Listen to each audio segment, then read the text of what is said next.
예수님은 이제 제자들에게, 그러니까 제자들이 이제 예수님에게 질문을 했죠. 선생님이시여, 어떤 사람은 예수님에게 엘리야라고 합니다. 그리고 이렇게 말합니다. 라고 말하니까 이제 예수님께서 그러면 너희는 나를 누구라고 생각하느냐? 이렇게 물으십니다.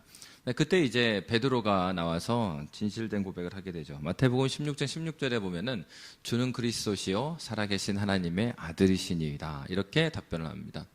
이때 이제 예수님께서는 바요나 시모나 하면서 베드로를 칭찬하십니다. 그러면서 이제 성령께서 네가 고백할 수 있게 해줬다 이렇게 말씀하시고, 예수님께서 칭찬하시면서 어떻게 말씀하셨습니까? 이 고백 위에 내가 교회를 세우시겠다라고 말씀하십니다. 네, 그렇게 하고 나서 제가 이제 이 말씀을 드린 이유는, 지금 이제 소요리문답 19문까지는 인간의 죄에 대해서 얘기를 했다면, 그러니까 인간의 죄와 죄의 비참함에 대해서 살펴봤잖아요. 그러니까 그러한 비참함 가운데 있는 인간을 그 비참함에 대해서 해결해 주실 분은 그리스도 예수 한 분이잖아요. 그래서 20문부터 28문은 그 예수님에 대한 얘기입니다. 그런데 그 예수님에 대한 얘기가 직접 나오기보다는 20문이 처음으로 먼저 나와요. 20문의 내용을 보면 우리가 답변에서 읽었던 것처럼 은혜 언약이라는 것이 먼저 나옵니다. 그러니까 예수님이 누구라고 생각하느냐 하는 이 얘기를 한 이유는 바로 이 문제와 관련돼 있어요. 그러니까 베드로가 주는 그리스도시요 살아계신 하나님의 아들이십니다. 그리고 이 터 위에, 이런 신앙 고백의 터 위에 교회를 세우겠다 하셨죠. 그리고 나서 예수님께서 어떤 말씀을 하시냐면 자신이 어떻게 죽으시고 다시 사실 것인가를 말씀하세요. 그런데 그렇게 하니까 베드로가 어떻게 반응을 했습니까? 예수님에게 주님이시여, 이 일이 결코 일어나지 않을 것입니다. 이렇게 말했어요. 여러분, 그 예수님께서 당신의 죽으심과 다시 사심, 여러분 이게 뭐죠? 예수님이 죽으신 거 다시 사심. 이게 복음이죠. 복음의 핵심이에요.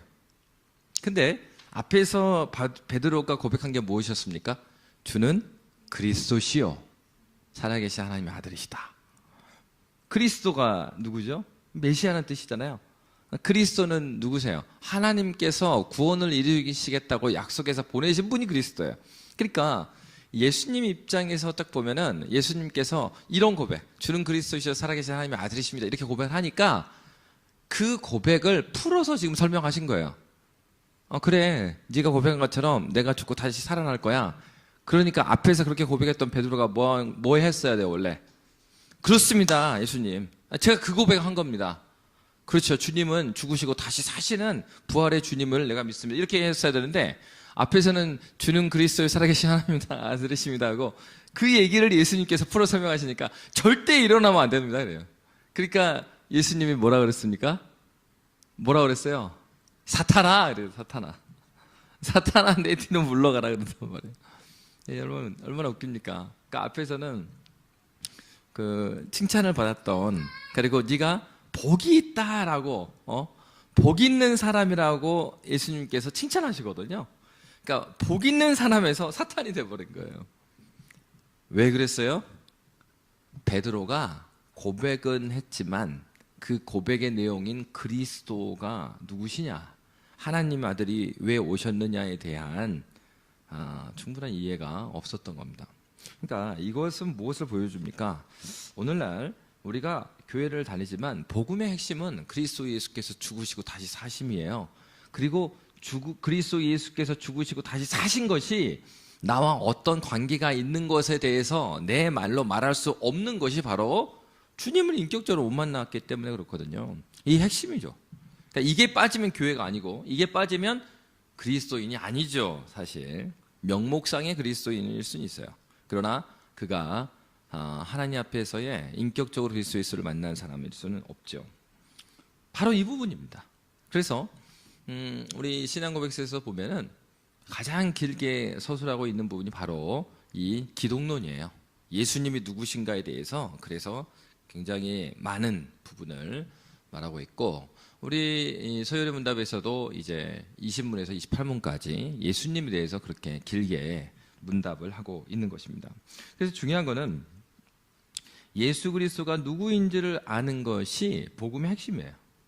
그것을 모르고 그것을 말하지 못하면 아무리 교회를 오래 다녀도 주님을 알지 못하는 거예요. 그러니까 교회는 뭡니까? 머리 대신 그리스도의 몸된 지체가 교회라는 거야. 그런데 내 머리를 몰라. 그렇다면은 내가 교회 지체가 아니라는 반증이 될 수가 없는 거죠.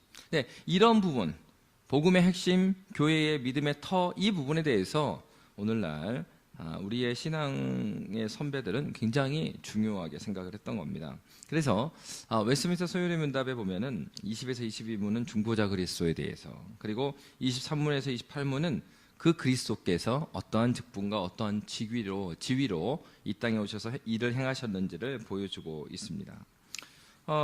그러면 오늘 읽었던 본문 창세기 3장 15절과 21절을 본 이유는 바로 이 20문에서 뭐라고 말했냐면 하나님께서 중보자 그리스도를 말씀하시기 전에 뭘 했대요? 약속하셨던 얘기죠. 약속. 그러니까 성경은 약속의 책이라고 그랬잖아요. 그 약속의 핵심 중에서 핵심이 은혜 언약이라는 거예요. 그러면은 은혜 언약의 시작이 언제냐? 바로 창세기 3장 15절이기 때문에 오늘 본문에 창세기 3장 15절을 본 것입니다. 그러니까 은혜 언약이라는 것은 무엇입니까? 은혜 자체는 이런 거는 은혜 아니죠. 은혜라는 것은 뭐예요? 내가 진짜 그 물에 빠졌어요. 근데 나를 구해줬어요. 근데 구해준 이유가 저 사람을 구해주면은 저 사람에게 있어서 수억의 돈을 받을 수 있기 때문에 구했다. 그러면 사실은 이것은 뭐 은혜라기보다는 값을 원해서 구하는 거잖아요. 그런 의미가 아니죠. 값을 바라지 않아요. 값을 바라지 않고 그에게 무엇인가를 베푸는 그것이 은혜죠. 그러니까 은혜 언약이라는 거는 뭐냐? 하나님께서 언약, 약속이 나오는데 성경의 약속은 다 무엇과 관련되어 있느냐? 우리의 구원과 관련되어 있죠. 근데 앞에서 은혜라는 것은 값을 치르지 않았다라는 거예요. 근데 이제 엄밀하게 말하면 값을 치르지 않은 건 아니죠. 값을 치르는데 누가 안 치른 거예요? 우리가 안 치른 거예요, 우리가. 그러니까 우리한테는 은혜고 하나님께서는 그 값을 정당하게 하나님께서 대신 치러주신 거예요. 그러니까 이게 이제 복음의 핵심이 여기 들어가 있는 거죠. 그러니까 창세기 3장 15절을 그 은혜 언약, 하나님께서 우리를 구원하시기로 약속한 첫 번째 약속이다라고 보는 이유가 바로 여기 있습니다. 왜요? 창세기 3장은 어떤 본문이죠? 첫사람 아담이 처음 범죄한 본문이에요.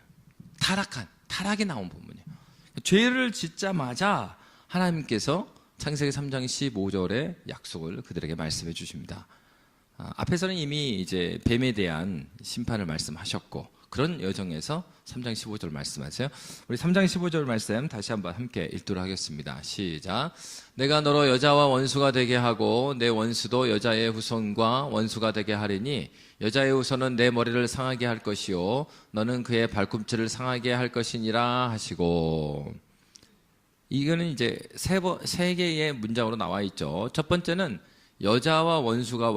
너와 여자가 원수가 되게 하겠다. 여기서 너가 뱀이죠, 뱀. 그러니까 사탄을 말하지 않습니까? 그러니까 사탄과 여자가 원수가 되게 하겠다. 여러분, 첫사람 아담이 범죄하였을 때를 생각해 보면, 하나님이 계시죠. 이 3장의 등장인물이 하나님 계시고, 그리고 뱀, 사탄이 있고, 그리고 아담과 하와가 있잖아요. 그렇게 했을 때, 죄를 짓고 나서 보면, 죄로 하나로 묶을 수 있는 건 하나님 외에 이 아담과 하와 그리고 이 뱀을 하나로 묶을 수 있죠. 그러니까 가장 죄에 있어서 잘 묶어지는 그룹은 이 그룹입니다. 근데 하나님께서 이게 왜 복음이라고 말하는 거예요? 죄로 인하여서 잘 묶여줄 수 있는 이들을 하나님께서 분리시켜 놓으신 거예요. 그러니까 여러분 근묵자흑 근주자적이라고 유유상종이라고 하잖아요. 같은 사람들끼리 잘 통하거든요.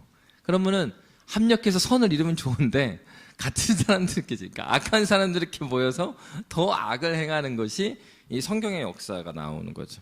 죄가 이 땅에 관영에 따라 이런 부분들을 보면, 그러니까 바로 그겁니다. 창세기 3장의 이 타락한 내용 이후를 보면 바로 그 내용이 나오는 거예요. 믿는 사람 안에서도 계속해서 죄인이 나와갖고 이 가인의 후손과 같은 그들이 함께 악을 행하는 모습이 계속해서 나와요. 근데 하나님께서 첫사람 아담이 범죄했을 때 이걸 먼저 끊으신 거예요. 그러니까 이런 면에서 이것이 복음인 겁니다. 그래서 이 뱀과 여자가 사람을 말하죠. 분리시켜놔요. 죄로 인해서 함께 모이지 않도록 분리해 놓고. 중요한 거는 이 세대만 이렇게 붙들어주는 것은 사실은 너무 불행한 일이잖아요. 그러니까 나는 괜찮았어. 나는 익스큐즈가 되는데 내 자녀 시대에 다시 뱀의 종로를 타면서 이렇게 산다? 그건 너무 비참하잖아요. 하나님께서 두 번째로 내 후손, 뱀의 후손과 여자의 후손. 그래서 이제 뱀의 후손이라는 것은 해석이 이제 크게는 이제 두 가지 정도로 해요. 하나는 사탄과 타락한 천사들이다 이렇게 보는 게 있고, 또 하나의 해석은 이렇게 할 수 있습니다. 사탄을 따르는 사람들, 그 사람들을 내 후손이다 이렇게. 이제 뭐 성경의 역사를 쭉 보면 이제 뭐 타락한 천사들과 사탄뿐만 아니라 그들을 따르는 사람들까지 포함하는 게 맞는 것 같아요. 왜냐하면 동일하게 성경은 창세기의 내용이 동일하게 어디에 많이 나옵니까? 계시록에 많이 나오죠. 계시록에도 누가 나와요? 사탄이 나올 뿐만 아니라 사탄을 따르는 무리들에 대한 심판이 나옵니다. 그런 것처럼 성경에서도 보면은 내 후손과 여자의 후손이라고 했을 때 내 후손은 바로 그렇습니다. 그 사탄이 아기를 낳는다는 게 아니라 사탄과 타락한 천사들, 귀신이죠. 그들뿐만 아니라 그들을 따르는, 사탄을 추종하며 따라가는 그 사람들입니다. 그 사람들과 여자의 후손, 하나님의 은혜 가운데 택하신 자들이 원수가 되게 하겠다는 것은 함께 섞여서 물들어가지 않겠다고 하는 거예요. 그래서 하나님께서 구약성경에서 보면은 종종 이스라엘 백성들에게 어떻게 말하냐면 내가 거룩하니 너희도 거룩하라. 거룩이 뭔데요? 구별된다는 거잖아요. 그러니까 계속해서 구별을 시키는 거예요. 그래서 여러분, 이스라엘 백성들이 애굽에 잡혀가서도 요셉이 그 얘기합니다. 그 바로 왕한테 가족들을 소개시킬 때 그 얘기를 하거든요. 너희들은 외국 사람들은 목축을 싫어하니까 바로 왕한테 인사시키면 그 얘기를 해라. 우리들은 목축을 하기 때문에 그 애굽인들과 같이 살기보다는 따로 살 수 있는 것을 허락해 주십시오라고 이야기해라. 그러면서 따로 살아요. 왜 그랬어요? 그들이 당시에 더 큰 문화는 애굽 문화거든요. 그러니까 오늘날도 그렇지 않습니까? 뭐 역사에서 그렇지만 로마가 힘으로 그리스를 멸망시켰지만 그리스는 로마를 어떻게 무너뜨렸다고 그래요? 그리스 철학, 그리스 문화로 로마를 무너뜨렸다고 본단 말이에요. 그러니까 문화라는 것은 어떻습니까? 더 높은 문화가 뭐 있느냐, 또 이것도 이제 뭐 이슈가 되는데, 어쨌건 더 사람들에게 호응을 받는 문화가 그렇지 않는 문화로 흘러가게 되어 있습니다. 그러니까 당시에 최고의 문화는 애굽 문화하고 메소포타미아 문명이었단 말이에요. 그러니까 이 가나안 땅은 어떻게 보면은 굉장히 변방이고 시골이에요. 그러니까 이 사람들이 애굽에 같이 살았을 때 누가 누구에게 영향을 미치겠어요? 애굽이 이 이스라엘 사람들한테 영향을 미치지 않을 수가 없는 거죠. 그래서 어떻습니까? 광야 기간 내내 하나님께서 그러는 거예요. 야, 너 왜 애굽을 그리워하냐? 그건 단순한 애굽 땅을 말하는 게 아니고 애굽의 문화죠. 바로 그 얘기입니다. 그래서 하나님께서는 구약의 역사를 보면 하나님께서 그의 백성들을 항상 구별하셔요. 왜요? 바로 이 말씀이에요. 창세기 3장 15절에서 네 후손과 여자의 후손과 원수가 되게 하겠다. 하나님께서 구별해 주시는 거예요. 왜? 그들을 그것을 구원하고 보호하기 위한 방편이신 거죠. 근데 여러분, 그렇게 구별된 채로 계속 가는 것은 그거는 이제 사실은 그 축복은 아니죠. 이게 얘기가 원수 이렇게 나왔잖아요. 이게 끊이지 않는다. 그 원수 관계가 끊이지 않는다. 여러분, 한두 번이나 이기면 좋은 거지. 계속 잘 때마다 누가 나를 죽일까 이런 생각을 계속 살아봐요. 그러니까 둘 다 불행한 일이에요, 이게. 근데 하나님께서 이러한 역사의 끝을 주신다고 하십니다. 그래서 여자의 후손은 내 머리를 상하게 할 것이요 너는 그의 발꿈치를 상하게 할 것이니라. 하나님께서 첫사람 아담이 범죄했을 때 그들을 구원하시기로 약속을 하십니다.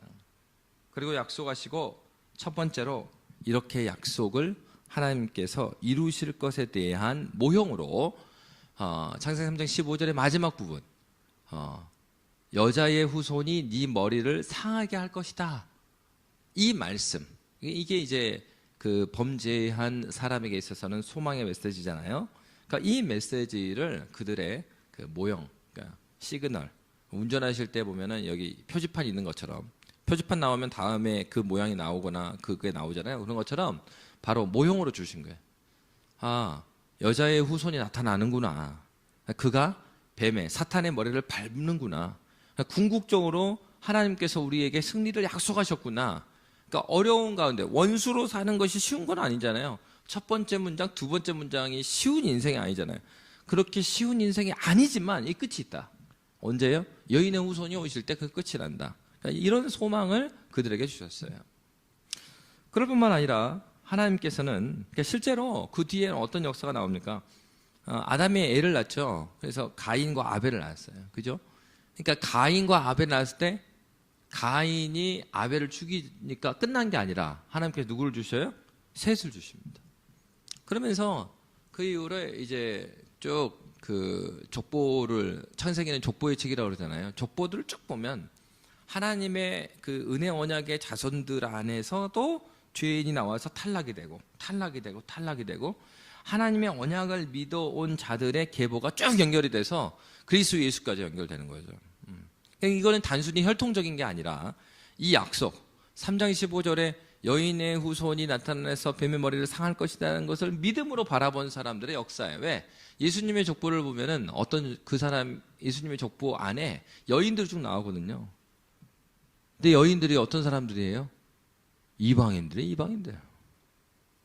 이게 혈통적으로는 그게 아니라고. 유대인들이 생각했던 혈통적인 정통성이 예수님에게도 없어요. 예수님의 조상에 이미 이방인들이 다 들어와 있거든요. 그 얘기는 뭐겠습니까? 하나님의 이 은혜 언약을 믿는 사람들에게 하나님께서 구원을 베푸신 거죠.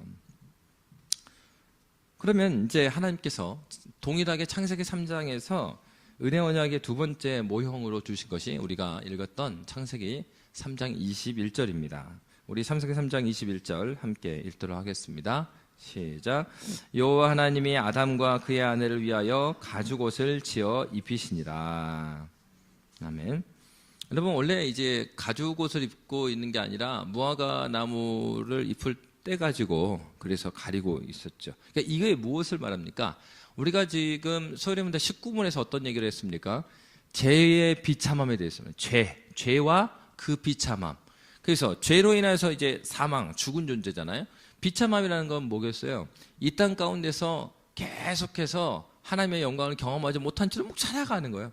근데 그렇게 이 땅에서만 그렇게 하면 좋은데 끝나고 나서 영원한 지옥의 심판을 받는다, 이렇게 고백을 하잖아요. 이것이 인간의 비참함입니다. 그러니까 그런 비참함인데 첫사람 아담과 하와도 죄를 짓고 나서 왜 몸을 가렸어요? 왜 몸을 가려요?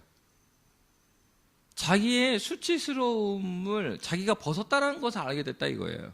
그러니까 이것은 벗은 상태 자체가 나쁜 게 아니고 그가 죄를 지음으로 말미암아서 죄가 그들의 눈을 가리우니까 어떻게 보여요? 하나님의 만드신 보기시기에 심히 좋은 것이 그렇게 보이지 않아요.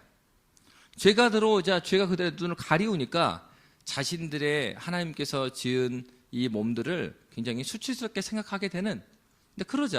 근데 사실은 그것은 단순히 그러니까 육체의 벗은 몸의 수치스러운 거를 말하고 있지는 않아요. 그것이 그렇게 보게 한 건 뭐예요? 그 시각을 갖게 한 건 죄라고요. 하나님이 만들어 놓으신 아름다운 것들을 아름답지 않게 보는 거예요. 그러니까 이제 오늘날에도 그렇지 않습니까? 하나님께서 지으신 모든 것이 아름답게 귀하게 여기고 바라봐야 하는데 죄가 우리 안에 들어오니까 어때요? 우리의 기준에 충족되는 것이 아름답게 자꾸 보는 겁니다. 그래 어때? 수천만 원을 들어도 계속 고치는 겁니다. 고쳐요. 고치기 시작하면 끝이 없어요. 왜? 그보다 더 아름다운 사람이 있거든요. 계속 고쳐야지 그러면. 그건 사실은 이 외모의 문제가 아니라 욕망의 문제죠. 자기 욕망을 컨트롤할 수 없는 상태. 그것이 죄인의 상태라는 겁니다. 그러니까 바로 그들의 모습을 더 이상 심히 좋게 보지 않은 상태로 빠져 있어서 그 나뭇잎, 무화과 나무 잎을 떼서 가리고 있었어요. 근데 하나님께서 그들에게 뭘 입혀줬어요? 가죽 옷을 입혀주셨습니다.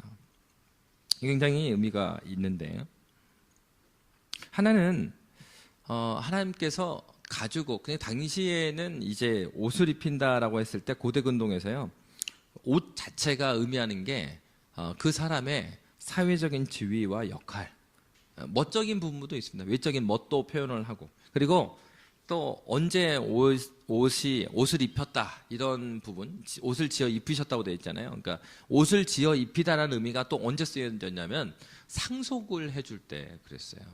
그러니까 이 사람이 내 적자다, 내 장자고 이 사람한테 내가 이 상속을 한다고 했을 때 옷을 입혔다고, 아버지의 옷을 이렇게 입혔다고요. 그래서 여러분 창세기에서 보면은 그 요셉을 형제들이 왜 시기했어요? 그것 때문에 그래요. 아버지가 채색옷을 몇째한테요? 11째 아들한테. 그 르우벤 얼마나 기분 나쁘겠습니까? 자기 큰아들인데. 예? 그러니까 르우벤 시몬 어머니가 갔잖아요. 우리 어머니가 그래도 우리가 첫 번째 낳고 형님이 여기 계시는데 아이고 아버지 너무하시네. 그러니까 라헬만 좋아해갖고 라헬의 첫 번째 아들한테 채색옷 입힌 거잖아요. 이래서 이제 이렇게 사단이 난 거죠. 그러니까 고대 근동 사회에서는요, 그 옷을 입힌다, 여기 지어 입힌다라는 것은 상속적인 권리를 이 사람에게 준다라는 의미도 가지고 있었습니다. 그러니까 사실 이제 이 가죽옷을 지어 입혔다라는 말씀이 여러 가지 의미를 가지고 있어요. 근데 이제 첫 번째로 중요한 부분은 사실 그때 이제 무화과 나무로 지은 옷과 또 가죽옷으로 지은 옷 했을 때 가죽옷이 그렇게 막 뛰어난 옷은 아니라는 거죠. 그리고 가죽옷은 지금 근데 이제 비교를 해야 돼요. 무화과 나무 옷은 누가 만들어 입은 거예요? 아담과 하와가 만들어서 입은 겁니다. 가죽옷은 누가 만들어 준 거죠? 하나님이 만들어 준 거예요. 그래서 당시에 사실 뭐 가죽옷이나 지금으로 생각하면 가죽옷 하면은 굉장히 막 무슨 가죽 해갖고 굉장히 비싸 보이지만 당시에 그렇게 뭐 무화과 나무 옷이나 가죽옷이나 특별하게 더 나은 건 없어요. 근데 중요한 거는 무화과 잎으로 만든 것은 아담과 하와가 자기가 자신을 가리려고 한 시도예요. 가죽옷은 하나님께서 가려주신 거죠. 이런 부분이 다른 겁니다. 앞에서 3장 15절도 이 범죄였을 때 그들의 죄에 대한 부분을 자신들이 해결할 수 있었어요? 그렇지 않죠. 범죄하자마자 이 말씀 누가 주신 거예요? 하나님께 주셨어요. 그렇게 하나님께서 너희를 구원해 주시겠다고 말씀하시고 심판을 하셨는데 그들이 뭐 해 입었어요? 그 나무 옷을 그 나뭇잎 옷을 해 입었다고요. 그러니까 하나님께 다시 가죽옷을 주시죠. 그럼 무슨 얘기겠어요? 내가 말했잖아. 3장 15절에서 말해줬잖아. 내가 구원을 이룬다니까. 너희들이 이거 나뭇잎에서 그거 가려지겠니? 그렇게 해서 너희 수치심이 가려지는 게 아니라니까. 그래서 하나님께서 당신이 만드신 가죽옷을 주셨어요. 그런데 이 가죽옷에 있어서는 상징적인 게 있죠. 가죽옷은 하나님께서 만드셨고 이 가죽옷 같은 경우에는 그 원래 동물의 가죽이잖아요. 그러니까 이 아담과 하와를 위해서 무엇인가가 죽어야 되는 거예요. 바로 이 부분들이 표상하는 바가 있는 거죠. 죄에 대한 부분, 수치를 가리려고 하면 내 대신해서 누가 죽어야 되는 거예요. 여기에 굉장히 그래서 창세기 3장 15절이나 21절에서 이런 말씀들을 원시복음이라고 불렀어요. 신앙의 선배들은. 그러니까 왜? 이 본문에서 예수 그리스도에 대한 얘기는 안 나와요. 그렇지만은 이 수치들을 가리려고 하나님께서 주신 가죽옷 자체가 의미하는 바가 짐승이 누군가가 죽지 않았으면 이 옷을 못 입는단 말이에요. 그러니까 이 부분을 상징하고 있고 또 학자들은 그렇게 봐요. 바로 이 가죽옷을 지어줌으로 말미암아서 그 이후에 제사 제도가 이제 정착이 된다라고 본단 말이에요. 그래서 이후에 제사를 지낼 때는 자기의 속죄, 물론 이제 그 소제 같은 거 있죠. 곡물을 태워서 드리는 게 헌신의 의미로 이게 있는데 자기 죄에 대한 부분을 하나님께 내어놓을 때는 반드시 나를 대신해서 죽는 짐승이 있었다고요. 그죠?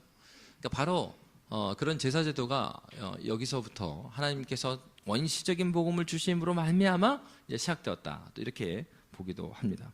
근데 중요한 거, 이제 그 부분에 있어서는 그렇게 이제 뒤에 말씀들을 쭉 읽어 나가면 추정할 수 있는데 명확한 건 무엇입니까? 우리 하나님께서 이 가죽옷을 언제 지어 주셨는가 하는 부분이에요. 여러분 창세기 21장은 이렇게 돼 있는데 창세기 3장 21절은 이렇게 돼 있죠. 창세기 3장 22절 23절에 어떤 내용이 나오냐면 아담과 하와가 에덴에서 쫓겨납니다. 앞에서 말했던 너희가 이렇게 앞으로 할지니라, 그 여자들은 해산의 고통을 갖게 되고 너희가 남편을 사모하나 남편은 너희를 다스릴 것이다, 뭐 이런 내용들. 그리고 남편들은 어때요? 남자들은 땅의 소산을 땀 흘리지 않으면 얻을 수 없다. 그러니까 이런 내용들이 이제 언제 실행이 돼요? 에덴 떠나고 나서 실행되잖아요. 그러니까 죄에 대한 심판의 선언은 3장에서 있어요.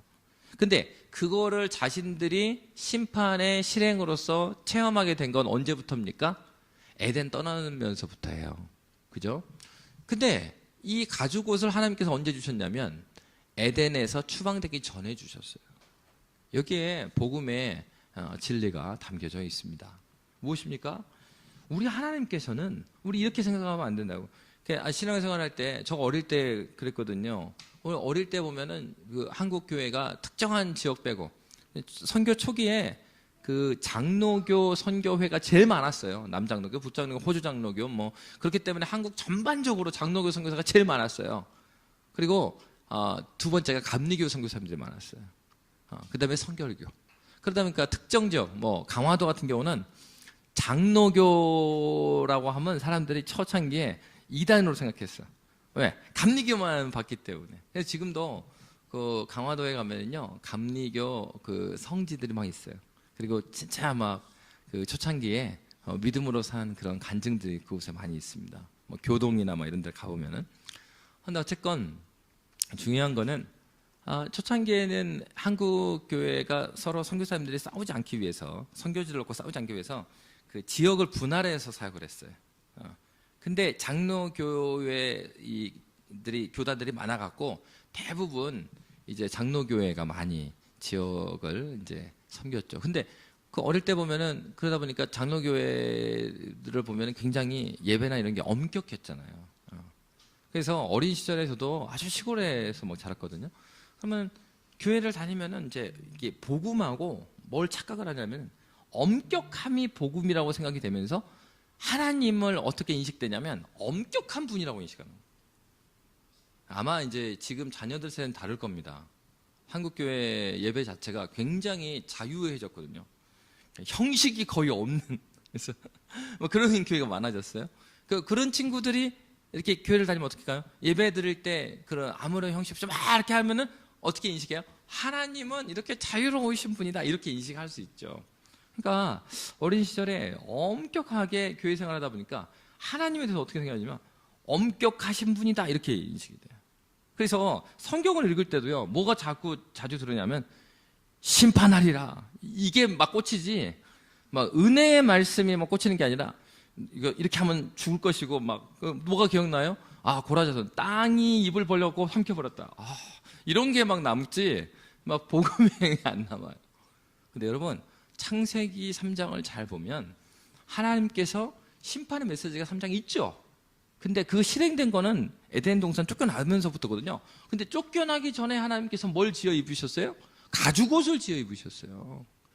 그러니까 그래서 실제로 학자들 중에서도 어떤 사람이 나왔냐면 20세기 초반에 여호와 야훼라는 신은 전쟁의 신이었다. 잔인하고 자기 자녀들 아니면 다 죽여버린 신. 고등학교 때 책 많이 읽는 친구가 있었어요.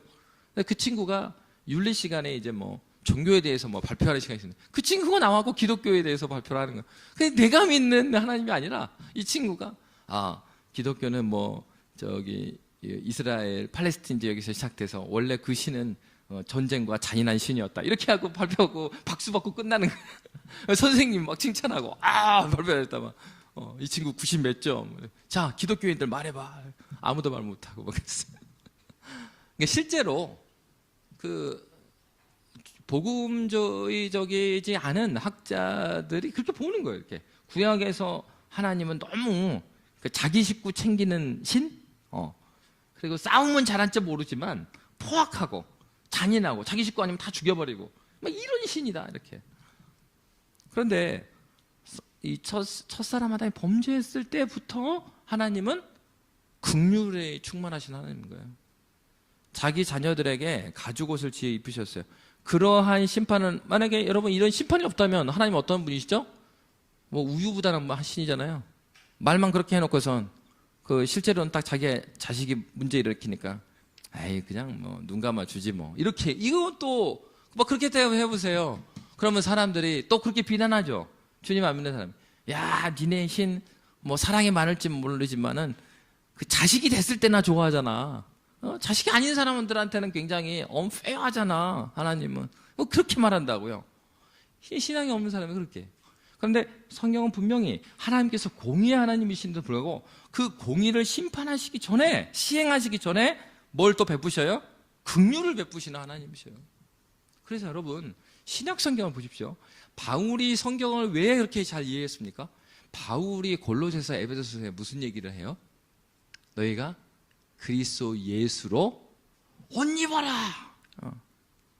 우리가 새 옷을 입었다 이렇게 말해요. 거기서도 옷 입는다는 얘기를 하는 거예요. 그 옷이 나온 거예요. 바로 우리 하나님께서 우리에게 옷을 입혀주셨어요. 가죽옷. 우리가 만들지 않은 옷이죠. 그리고 누군가가 대신 죽은 옷이에요. 바로 하나님께서는 첫사람 아담에게 이 가죽옷을 입히시면서, 그리고 첫사람 아담에게 여인의 후손을 예언해 주시면서, 약속해 주시면서, 이것은 바로 우리를 향한, 장차 우리를 위해서 죽으시고 다시 살아나신 그리스도 예수의 대속을 약속해 주신 것입니다. 그렇기 때문에 우리 하나님은 그 공의를 이루시는 과정에서도 그의 백성을 계속해서 지키셔요. 그것이 무엇입니까? 구약에 대한 얘기예요. 구약 얘기가 바로 그 얘기예요. 진노 중에라도 긍휼을 베푸시는 하나님. 그래서 하나님께서 선지자를 통해서 어떻게 말씀하십니까? 너희는 만날 만할 때 주 여호와를, 내 이름을 여호와를 부르짖어라, 부르라, 그렇게 말씀하신 거예요. 왜? 하나님께서 공의의 하나님이시고 긍휼이 없으신 하나님이라면 하나님 그렇게 말씀하시면 모순이죠. 그런데 우리 하나님께서는 공의를 이루시는 가운데서도, 그러니까 어떻게 해요? 하나님은 진노하시고 심판하시고 그거를 좋아하시는 하나님이 아니라 그의 백성이 지금도 돌아오기를 원하시는 하나님이십니다. 하나님께서는 지금도 바로 이 서열의 분담 20문에서 은혜의 언약을 말하고 중보자를 얘기한 이유가 무엇이겠습니까? 바로 하나님의 이 범죄하였을 때부터 우리를 부르시고 우리를 구원하시기 위한 하나님의 그 현시가 누구란 얘기예요? 중보자 그리스도란 얘기를 하기 위해서 우리 신앙의 선배들은 바로 20문부터 28문에서 예수 그리스도에 대한 증거를 하는 첫 번째에 바로 은혜 언약을 말했습니다. 이 얘기는 어떤 증거예요? 이겁니다. 바울 시대로 돌아가면은 많은 유대인들이 예수? 그 예수가 우리와 무슨 상관인데? 라는 얘기의 답변이 바로 이 신문인 겁니다. 왜요?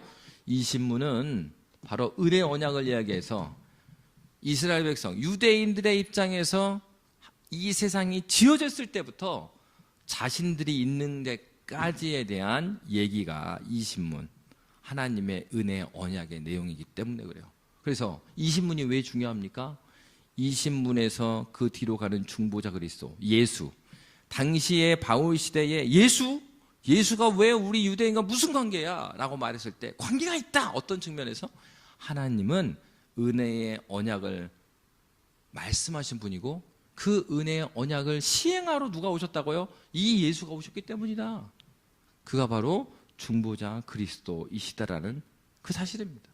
여러분, 그렇기 때문에 우리가 베드로의 고백으로 돌아가서 오늘날도 예수 믿습니까? 예수 믿습니까? 어떤 예수를 믿습니까? 주께서 우리를 위해서 죽으시고 다시 살아나셨어요. 우리 이렇게 고백하잖아요. 그 고백 안에는 단순히 예수님이 2000년 전에 죽으시고 다시 살아나셔서 여기만 있는 게 아니죠. 그리스도 예수의 십자가에는 예수께서 죽으셨어요. 그럼 이렇게 물어보거든요. 아니 2000년 전에 죽은 사람하고 난 무슨 상관이 있느냐? 상관이 있다 이거예요. 왜? 그가 오시기 이전에도 상관이 있었기 때문인데 그것은 십자가에서 그리스도 예수가 죽으심은 자신의 죄로 죽으신 게 아니라 우리를 위해서 죽으셨고, 그 죽으심의 출발은 바로 하나님께서 범죄한 아담에게서 약속하신 구원의 약속이 지금 이 십자가에서 이루어졌기 때문이다. 그리고 그것은 2000년 전에 끝나는 것이 아니라 지금도 우리에게 유효하다. 그리스도 예수께서는 하나님 보좌 우편에 지금 계시다. 그러나 그의 영이신 성령께서 우리와 함께 계셔서 지금도 그 은혜에 동참하기를 원하는 자들에게 성령께서 깨닫게 하여 주시고, 그리고 하나님께 무릎 꿇게 해주시고, 믿음이 생겨나지 않는 나에게 믿음을 불러일으키시는 분이 우리 성령 하나님이시다. 그래서 우리가 여기 있는 거는 삼위 하나님께서 우리를 구원을 완성하셨고 지금도 완성하고 계시니까 우리 여기 있는 거다. 사람의 눈으로는 아닌 것처럼 보이지만 주님은 그 일을 지금도 교회를 통해서 하고 계신다. 왜 교회에 나와야 되느냐? 그는 여기 이 애진교회 사람들이 대단한 거 아니고 하나님의 그 약속, 구원하시기로 한 약속이 오늘날 믿음의 공동체와 함께 하신다라고 말씀하셨기 때문이다. 예수 그리스도, 주는 그리스도의 살아계신 하나님의 아들이십니다. 이 고백 안에는 성경 전체의 역사가 담겨져 있고 하나님 아버지의 그 사랑, 그리스도 예수의 은혜, 그리고 성령 하나님께서 살게 하시는 그 은혜가 이 고백 속에 담겨져 있습니다. 이 고백이 우리들뿐만 아니라 우리 가족들과 하나님께서 우리에게 붙여주신 영혼들에게 풍성하게 증거되기를 주의 이름으로 빕니다. 기도하겠습니다.